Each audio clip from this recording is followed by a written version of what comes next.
Team India star all rounder Ravindra Jadeja ఐపీఎల్లో 17 ఏళ్ల తర్వాత తన సొంత గూటికి చేరాడు. తనను వెలుగులోకి తీసుకువచ్చిన రాజస్థాన్ రాయల్స్ జట్టులోకి మళ్లీ రీ ఎంట్రీ ఇచ్చాడు. తాజాగా సోమవారం సీఎస్కేతో జరిగిన సీజన్ ఆరంభ మ్యాచ్లోనే జడేజా అదుర్స్ అనిపించాడు. ఇన్నాళ్లు తాను ఆడిన జట్లే తనకు ప్రత్యర్థిగా మారిన వేళ బంతితో మెరిశాడు.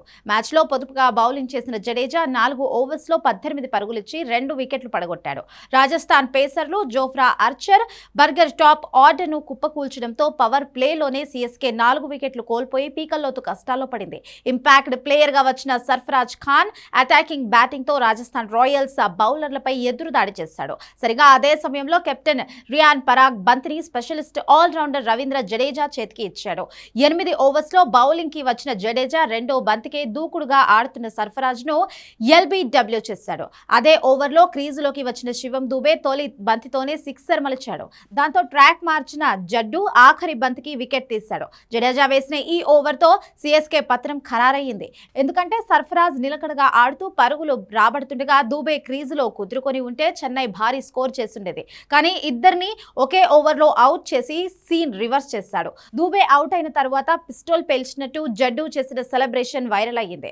ఐపీఎల్ ప్రారంభ సీజన్ 2008లో రాజస్థాన్ రాయల్స్ కు ఆడిన రవీంద్ర జడేజా సూపర్ సక్సెస్ అయ్యాడు. ఆ సీజన్లో రాజస్థాన్ తొలి ఐపీఎల్ టైటిల్ గెలవడంలో జడేజా కీలక పాత్ర పోషించాడు. ఆ తర్వాతి సీజన్లోనూ ఆల్రౌండర్ పాత్రకు న్యాయం చేశాడు. 2010లో ఐపీఎల్ కు దూరంగా ఉన్న జడేజాను 2011 సీజన్కు కొచ్చి టస్కర్స్ కొనుగోలు చేసింది.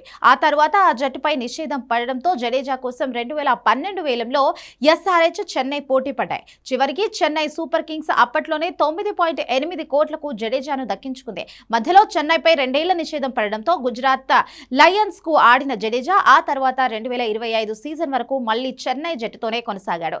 తాజాగా 2026 సీజన్ కు ముందు ట్రేడింగ్ లో శాంసన్ ను దక్కించుకున్న సీఎస్కే జడేజాను రాజస్థాన్ కు బదలాయింపు చేసింది.